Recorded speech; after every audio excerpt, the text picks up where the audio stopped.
discourse is on Microvitum, the mysterious emanation of cosmic factor. It is one of a human owns that whatever we do not know, in order to conceal our limitations or hide our imperfections, we either say that it is non-existent, or in a more intelligent style we say it is an abstract.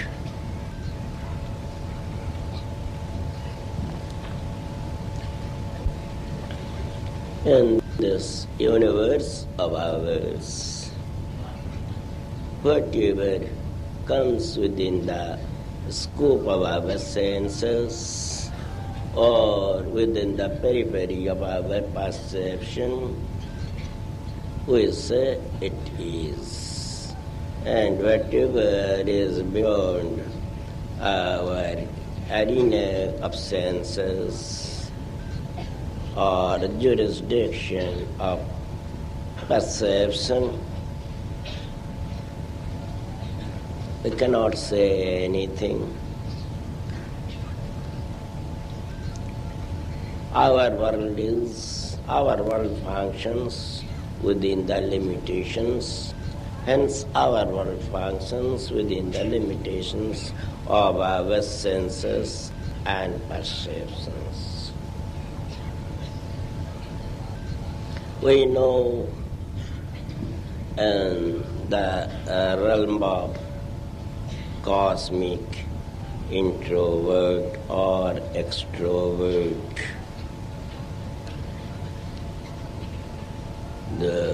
in the first phase, that is in the phase of extrovert, subtle is transmuted into crude, and in the returning phase, that is in the phase of introvert, crude is metamorphosed into subtle.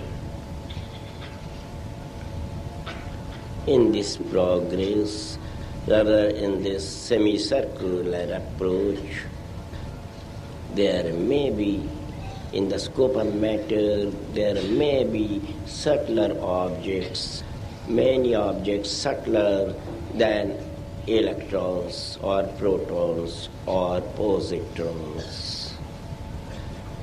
And similarly, when the mind starts in that psychic stratum, but we find no alternative but to say that either it is electron or proton or positron or neutron. And similarly, in psychic sphere, there may be entities subtler than ectoplasm or its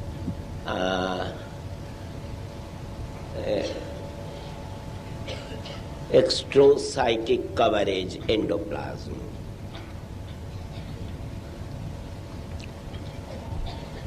But there are entities who come within the realm of both physicality and psychic expression, which are smaller or subtler than atoms or electrons or protons, and in the psychic realm they may be subtler than ectoplasms. For such objects or for such entities, I use the term microvitum. This microvitum, or in plural microvita,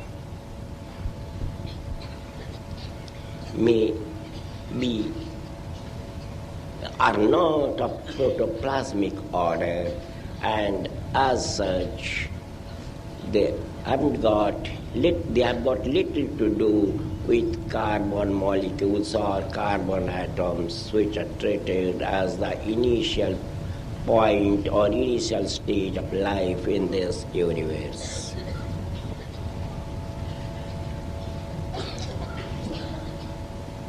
There, so far as physicality is concerned, these microvita are, their position is just between ectoplasm and electron. But they are neither ectoplasm nor electron. It is human wound that whatever we know that it regarding any subject or any object, when we know that it exists, but its characteristics and other particulars are not known to us, we say it is mysterious.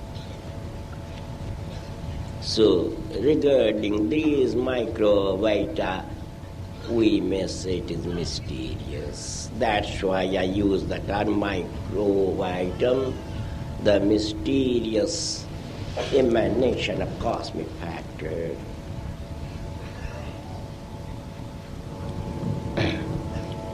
They're neither protoplasmic order,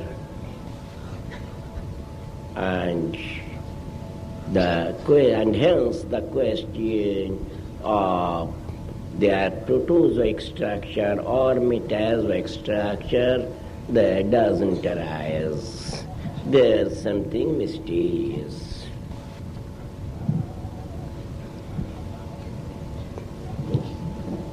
Now these microvita are not of same density or same subtlety. Some of them may come within the range of highly developed microscope. Some of them may not come within the range of microscope, but their actional expression or through their actional faculty or as a result of their actional vibrations, they may come within the scope of our perception. They are of subtler order. There may be still more subtle forms of microvita who may not come within the scope, directly within the scope of our perception, but they may come within the scope of a special type of perception, which is actually a reflection of conception within the range of perception in a limited sphere. So these microvita may be broadly divided into three categories: coming within the scope of microscope, not coming within the scope of perception microscope, but coming within the scope of perception as a result of their expression, as a result of their actional vibration. And third one, not coming within the scope of common perception, but coming within the scope of a special type of perception, which is actually a reflection of conception within the periphery of perfection. And such perception, the special type of perception, may be felt or realized by persons having highly developed mind, having spiritually oriented mind. Regarding those who are of cruder order and that may come within the scope of microscope, people say, give it the name virus. They say this disease is a virus creation, of virus origin, like this. But virus is a vague term. The better term will be microvita and not virus. Now these microvita, they move toward the universe. from one celestial body to other. And thus they move everywhere, crossing the boundaries of nebula, piercing through Milky Ways, the galaxies, stars, satellites, planets and meteors. They move onward without caring for the atmospheric condition or the barometric reading.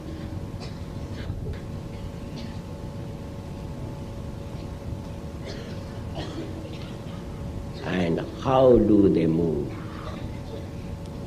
Everybody requires some media for movement. Mobility means movement through medium or media. There may be more than one medium, that is, there may be many media at a time in the same moment. This Microvita also move through several media. They move through sound. The virus of a diseased man, the so-called virus of a diseased man, not deceased, diseased man may move through his sound. They may move through tactuality. They may move through forms, figures. They may move through fluids. They may move through smell. In case of some of the diseases, the disease spreads through smell of the disease. And in case of subtler Metavita, they may move through ideas. A particular idea may get accelerated speed in a particular planet with the help of a few conceptually developed minds. That is, a great man with great conceptually developed mind may spread his idea through, with the help of these Microvita, throughout that planet or even throughout this universe in different celestial bodies.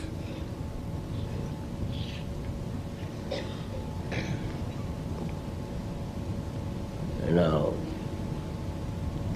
what is the root cause of this universe?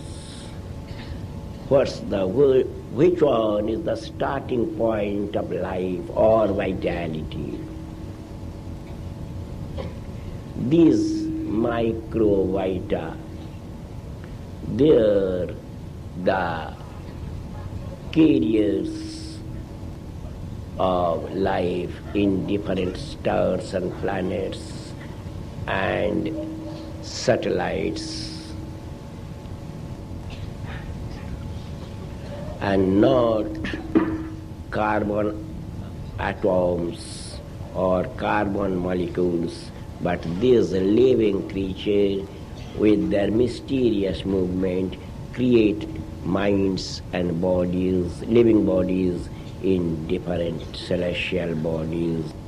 And they also destroy minds and physical bodies or developed or undeveloped corpus in any corner of this universe. So the root cause of life is not the unicellular protozoa or unit protoplasmic cell, but this unit Microvitum. Now there should be extensive research work regarding these Microvitum or these Microvita. Our task is gigantic, and we had to start our research work regarding these microvita immediately without any further delay. Otherwise, many problems of modern society won't be solved in a nice way. As Brahma is an essentiality in the field of intellectuality or intellectual pursuit, similarly in higher intellectual realm, research work on these microvita is extremely necessary. Here we should again remember the fact that these microvita are creation in the internal phase, rather the returning phase of cosmic expression, and we are human beings with developed intellect. I think, rather I hope, rather I am sure that that day is sure to come when human beings will have proper control over these microvita. In ancient times, regarding the singular or collective structure of these microvita, the ancient races said that they are of 7 types, 7 species. They gave them the name Yaksha, Gandharva, Vidyadhar, Kinnar, Siddha, Prakritilin and Vidyaline, according to the nature of their subtlety or nature of their crudeness. And I think as by dint of our spiritual sadhana, rather physico-psycho-spiritual sadhana, our mind will develop in all its strata, and the power of conception, the power of conceiving will also develop. And with that developed conceiving power, we'll know all the secrets of this microvita.